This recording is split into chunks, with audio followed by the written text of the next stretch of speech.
play it any louder, then it's getting shut down. My name is Waffles, and I'm a government whistleblower turned political commentator, and this is the last 24 hours in the news. Today is November 11, 2025. It is 7:02 p.m. Mountain Standard Time. Here are the top U.S. news highlights for the past 24 hours. The United States Senate has passed a stopgap funding bill to potentially end the shutdown. It has been sent to the House of Representatives. The package funds the government through January 30th, 2026. It includes protections that pause the administration's planned workforce reductions for now. Expect rapid House action and follow-up amendments. SNAP litigation remains urgent. Administration pursuing stays and appeals. Federal judges ordered full November SNAP payments. DOJ, USDA have filed emergency appeals and asked the Supreme Court for stays, while also directing some states to reverse or delay full benefit issuances.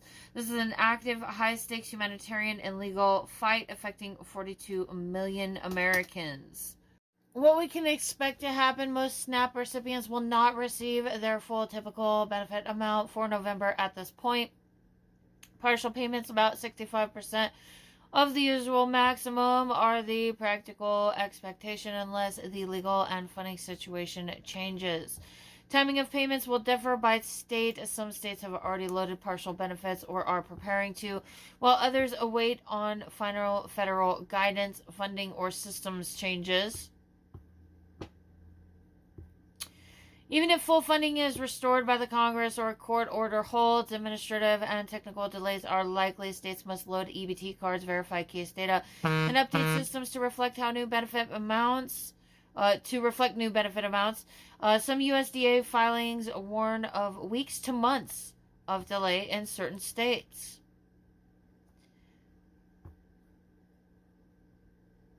We're fucked. In a nutshell, that's what that means. Rough time estimate: within the next few days, most states will begin loading partial payments. If full funding is approved and state systems stand ready, states may restore full payments or pay outstanding amounts by mid to late November. But this is not guaranteed and probably not likely. Worst case scenario: some states may see a substantial delay, weeks to benefit loading, if system changes or funding resolution lags. So, no clear information on what to expect. Just a load of bullshit and a government that doesn't function and isn't doing shit for the people on any fucking end. Why are we paying taxes? Portland deployment: federal court rulings constrain presidential deployment authority. A federal judge has permanently enjoined the administration's National Guard deployment to Portland on statutory and constitutional grounds. The administration is appealing. This case is the clearest recent judicial rebuke of unilateral domestic militarization. Pentagon Quick Reaction National Guard program is being stood up for civil disturbance missions. Memos directing states to form QRF units for crowd control training equipment nationwide capability by early 2026 are being circulated and implemented. Civil liberties groups, veterans, and some governors have warned this could institutionalize federalized crowd control capacity. Judicial rulings, e.g. Portland, are the main active legal constraints. This is a complete and total waste of our tax dollars, because in America, as an American citizen, the right to protest is a core constitutional right.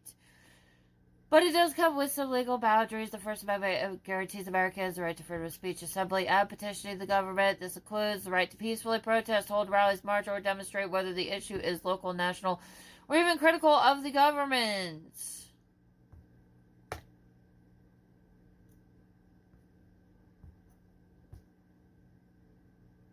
You can organize or participate in peaceful protests. You can petition the government officials and speak out against policies, including the Trump administration. You cannot break laws like trespassing, assault, or threatening officials, but police or government overreach can itself be legally challenged. We have literally had the largest protests that have happened in probably American history going on in the last few months. And for that reason, there's been no acts of violence or vandalism that I'm aware of, so it's just a waste of fucking money that he's trying to mobilize against something that doesn't exist. And if he chooses to mobilize against this imaginary thing, he's violating the constitutional rights of American citizens. I am so sick of this motherfucker.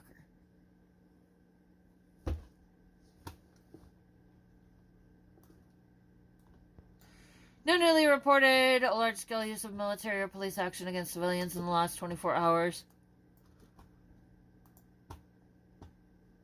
The administration has used benefit timing, this is coercive acts, and personnel authority as coercive leverage, requiring the United States to undo benefit payments after court orders and repeatedly seeking stays, which reflects active strategy to use a program like SNAP as a bargaining tool. States and multi-state AG coalitions are pushing back with emergency filings. This pattern creates immediate harm vectors to vulnerable households. Yeah, maybe, how about not attacking Americans? How about that?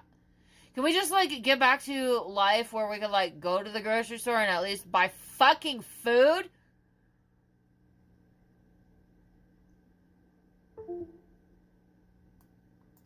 Section 232 tariffs. Trucks, buses, parts are being used as an industrial policy tool. This is not IEEPA. The administration is using Section 232 National Security Import Authority to impose broad duties on medium and heavy trucks and parts, and to create U.S. assembly offsets, signaling a structural shift towards tariff-driven reshoring rather than IEEPA emergency sanctions. This sets a precedent for further industrial intervention. It's just another way for Trump's sorry, pathetic ass, who is robbing the fuck out of us all, to steal our money and line his own pockets and equip himself with a militia and assist Russia in international espionage.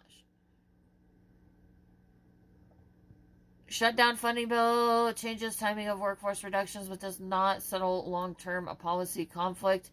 The near-term pause reduces immediate service delivery risk, but the administration's underlying agenda, workforce cuts, regulatory prioritization, remains on the table for early 2026. Oh my god, it's already November. November, December, January. Air travel and ATC capacity remain fragile. Airlines have already implemented flight cuts and cancellations tied to controller absenteeism. DOT and FAA warnings to airlines about phased capacity cuts, with the worst case scenarios discussed publicly make near-term travel and cargo reliability a continuing risk. The Senate funding bill reduces but does not instantaneously resolve these disruptions. Ports and freight proxies show mixed signals. BTS freight indicators and port TEU trackers show import volumes broadly steady week to week, but some port industrial markets are softening and congestion persists at key gateways LA, Long Beach, Savannah, and Chicago. That suggests inventories are still moving, but demand momentum may be cooling. No new national public health emergency in the last 24 hours. However, SNAP could create some medical emergencies for some people. International relations nuclear testing posture continues to reverberate. The administration's prior instruction to the Pentagon to resume the nuclear testing process announcement in late October remains a live strategic shock, prompting diplomatic concern and reciprocal statements from other nuclear powers. This continues to shape allied consultations and non-proliferation debates. Tariff moves Section 232 carry diplomatic and trade retaliation risk. Using 232 for broad industrial policy, trucks and buses will draw pushback from trading partners, complicate World Trade Organization disputes, WTO, and could invite retaliatory measures that affect exports and global supply chains. Donald Trump is literally crashing the economy with his ongoing robbery of the whole fucking world using these damn tariffs, and he needs to be thrown in prison and have his bank accounts frozen. Portland deployment litigation. The federal court ruling permanently barring the deployment under the side effects stands. DOJ is appealing. This is a key accountability win for plaintiffs and for states' litigation strategy. SNAP litigation, Supreme Court activity, DOJ, USDA emergency appeals and supplemental filings to the Supreme Court are active. State AG coalitions file motions for temporary relief and enforcement. Expect follow-up briefs and compliance status filings in the next 48 to 72 hours. Senate passes a stopgap funding bill to end the shutdown. House action imminent. They're going to be in session tomorrow, the 12th, around noon Eastern time, where we can watch Mike Johnson continue to act like an ass.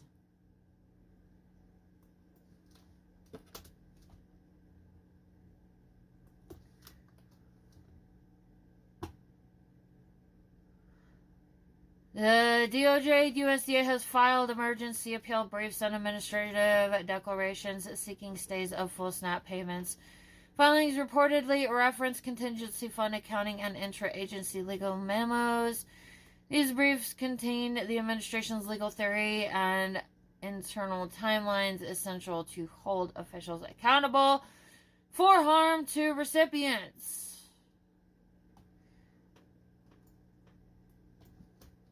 Fucking assholes. I'm tired of everyday chaos. No legal accountability. We all pay the price. Because some gross ass, nasty ass old man that paints himself orange is somehow our fucking president.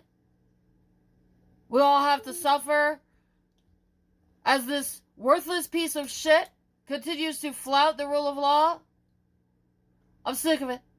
Just like everybody else, I'm just as sick of it as everybody else. I really miss normal fucking life when I did not even give a shit what the president was doing. And could focus on myself. And not some nasty ass, pasty ass, old ass, fucking oompa loompa looking motherfucker, orange ass old man that's doing a bunch of fucking cocaine and hanging out with Russians. That's what it looks like, at least. The state attorneys general coordinated discovery subpoenas tied to SNAP USDA. What happened? Several state AG's offices, multi-state coalitions served subpoenas and emergency discovery demands on USDA seeking internal emails and decision memos about benefit timing. Why it matters? State discovery often produces internal communications that reveal intent, pressure points, and policy sequencing. These are gold for accountability reporting. FAA contingency letters to airlines, details of phased flight cut planning. What happened? The FAA sent operational notices to major carriers, a warning of phased capacity reductions tied to controller absenteeism. Why it matters? The letters show operational stress point, where who will be hit first, routes, cargo lanes, medevac implications. They may reveal safety margins. Is this affecting air traffic for hospitals? National Guard QRF memos. State Adjutant General replies ROE procurement footprints. National Guard Bureau memos directed states to stand up a quick reaction crowd control units so that Trump can attack the American people using Americans against Americans for his own personal war against the United States. Those attachments, ROE drafts equipment list, revealed doctrine, risk of escalation, and acquisition paths. The BIS withdrew or delayed an interim final rule expanding firearms export licensing obligations. Donald Trump is seeking to loosen up who we give weapons to.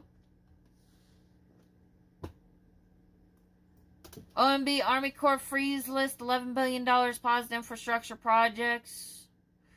Internal exclusion list circulated indicating a pause on selected core transportation projects and pending new priorities. Many paused projects are in Democratic-led states.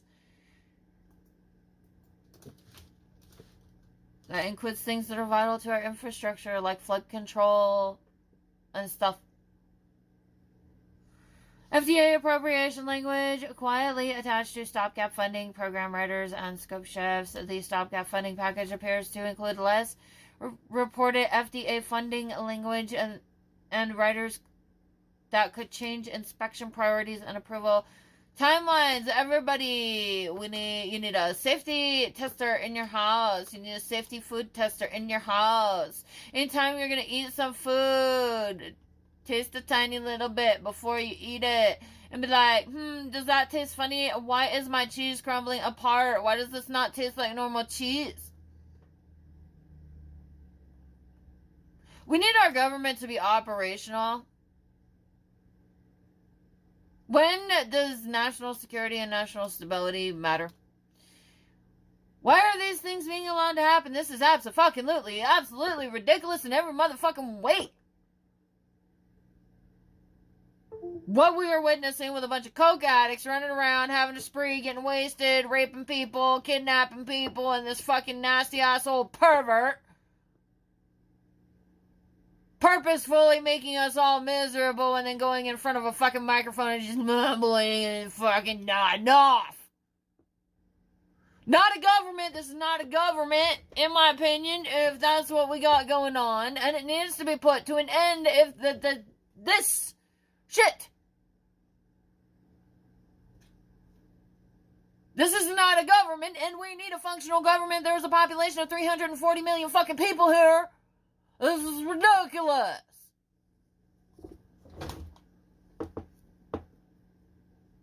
Anybody who's broke right now could go straight into the Oval Office and take the crap off of the walls and be fine financially. It's disgusting.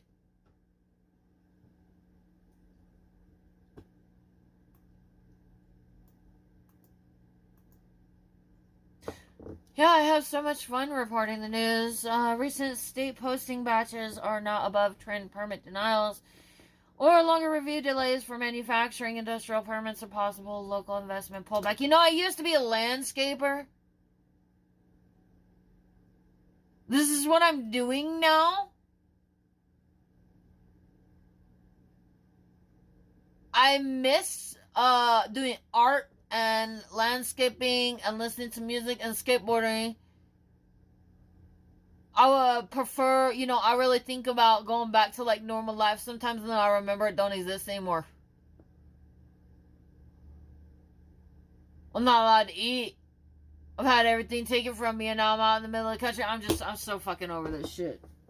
Permit delays can presage plant cancellations, layoffs, or investment moving overseas. An early economic risk indicator. We're fucked. There is no future. You're going to live on the streets and then you're going to die if you don't get killed in a nice detention facility. I know human beings like predictability, so, just... No congressional bill to repeal or pause Wiser Medicare automation pilot. They're trying to... to use AI to decide whether or not you can have medical treatment. Port-adjacent industrial market softening. TEU dwell anomalies at LALB and Savannah. What happened? BTS port data shows week-to-week steady TEU counts, but rising container dwell times and warehouse vacancy on port industrial zones a sign of slowing distribution demand. Why matters? Deteriorating throughput dynamics presage weaker import demand, retail restocking pauses, and pricing pressure upstream.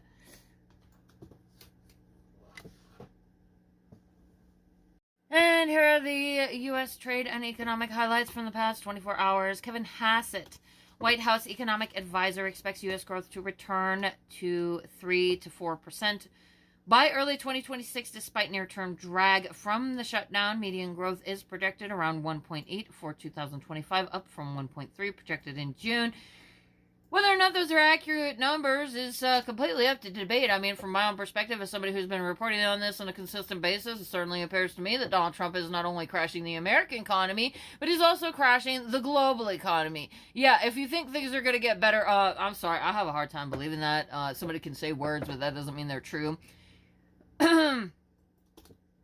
U.S. dollar weakened and global markets responded as private data show private employers cut 11,250 jobs a week through late October, raising concerns about how the labor market and the economy's near-term health will be.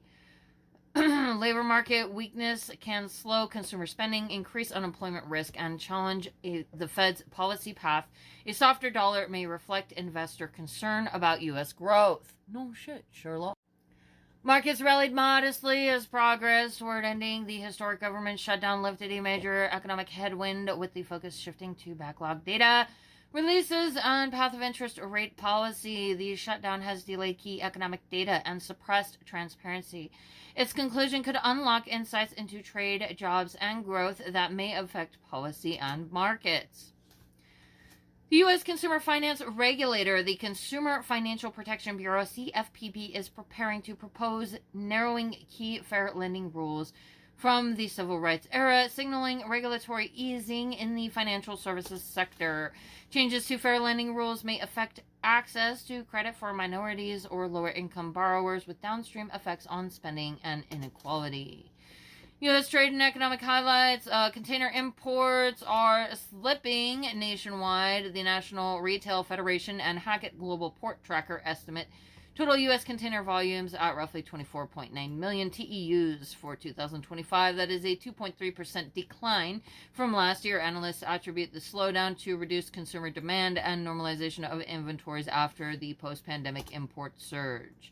Port of Los Angeles volumes show sharper weakness. September data from the Port of Los Angeles show 460,044 loaded import containers, down from 497,803 a year ago.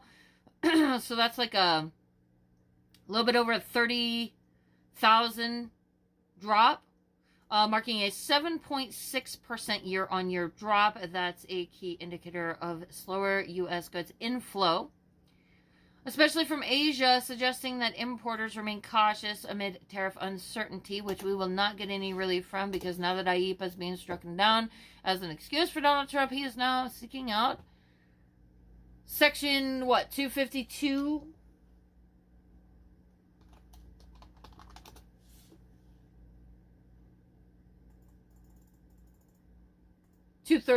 Section 232, the Trade Expansion Act.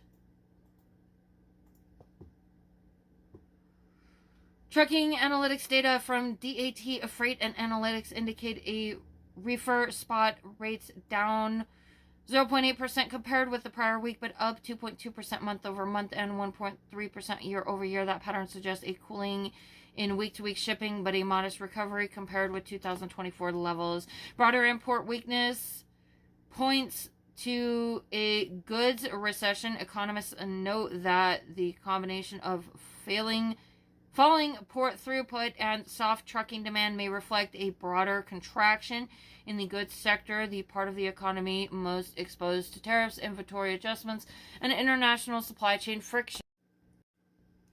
Labor market softness and weaker dollar add headwinds. Private job cut data show about 11,250 layoffs per week through late October, mainly in logistics, tech and services, while the dollar weakened slightly against major currencies, signaling investor unease about near-term growth. And remember, kids, the stock market is not the economy. Just because the S&P 500 or Dow Jones might be performing does not mean that wages are growing, jobs are secure, inflation is under control, or that people are thriving.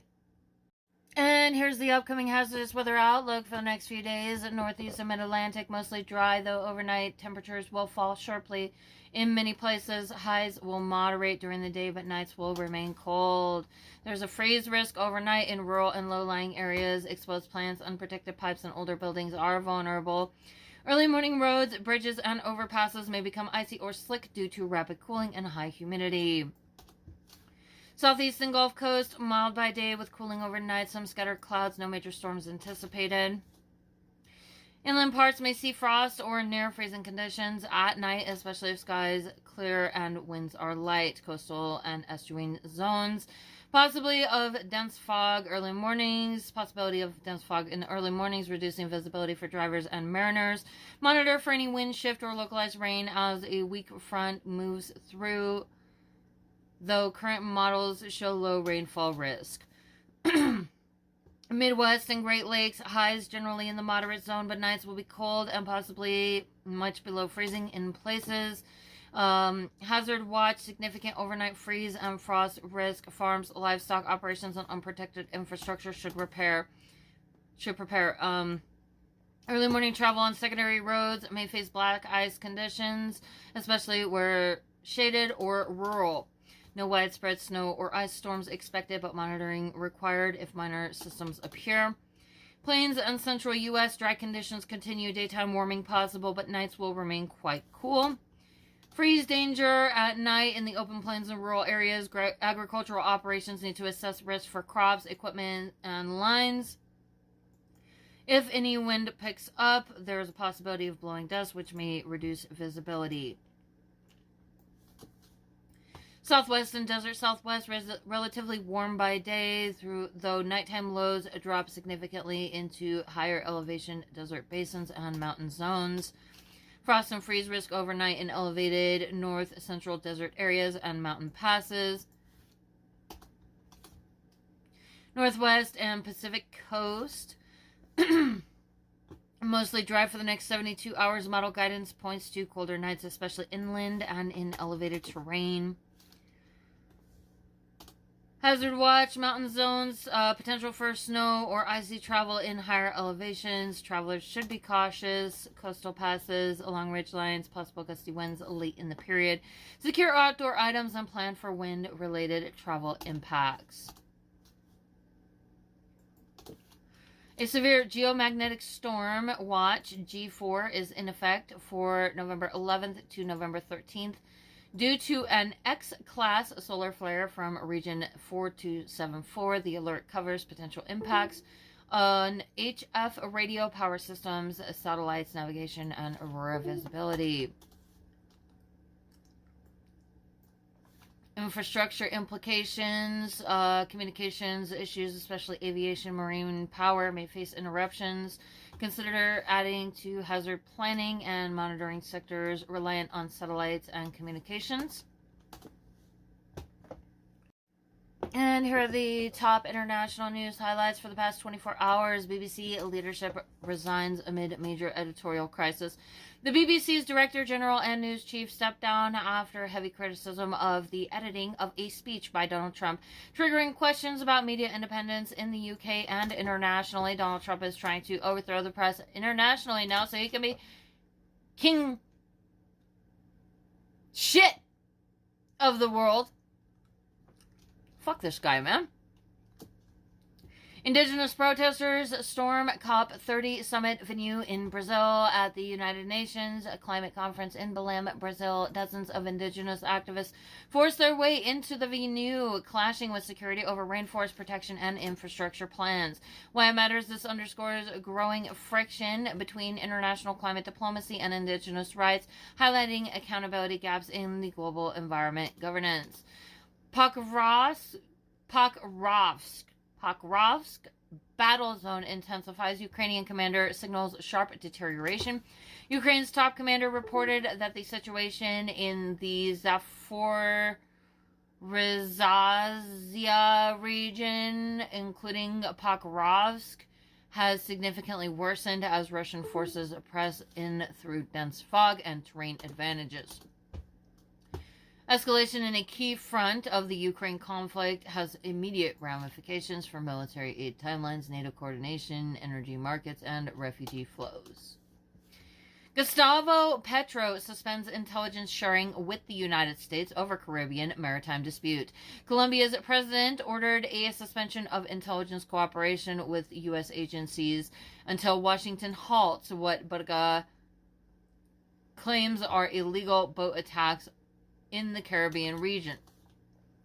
This is a diplomatic blow with security implications. It may affect U.S.-Colombia counter-narcotics operations, regional maritime patrols, and bilateral defense ties. So Donald Trump's bombing of fishermen in the Caribbean is now resulting in a likelihood of increased drug trafficking into the United States.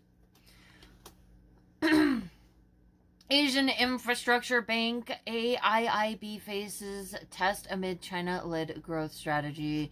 A commentary from Reuters breaking views notes the AIIB, founded by China, must now recalibrate its role as Western-led infrastructure finance re-engages. The organization's growth trajectory and geopolitical positioning are under scrutiny. Why it matters, the structure of the global development finance shifts foundationally when major multilateral banks recalibrate, affecting emerging market infrastructure funding, Chinese influence in global south, and U.S. policy counters. New lithium export deal between Australia and POSCO, P-O-S-C-O, alters global battery supply dynamics.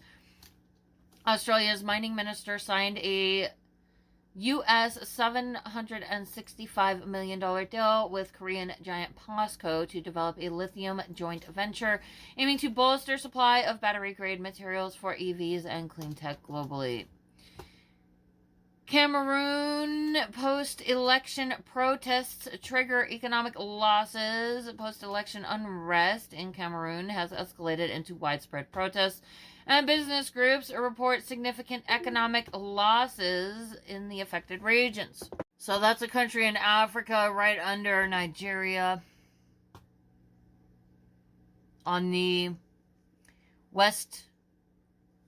southwest side of Africa, under the round part that sticks out. These disruptions affect investor confidence, trade flows, especially in Central Africa, and may lead to emergency government measures that impinge on civil rights or expand security spending. Sudan, women in Darfur report rape, children lost amid conflict. According to UN women's agencies, women fleeing Darfur describe killing of family members, mass rape, and the disappearance of children following the capture of Al-Fashir city and by the Rapid Support Forces, RSF. This is a major humanitarian and governance crisis with implications for regional stability, displacement flows, trade corridor disruption, and donor aid effectiveness. Mexico imposes a 156% tariff on sugar imports. Mexico announced a 156% tariff on granulated sugar and sugar cubes imports as of this week.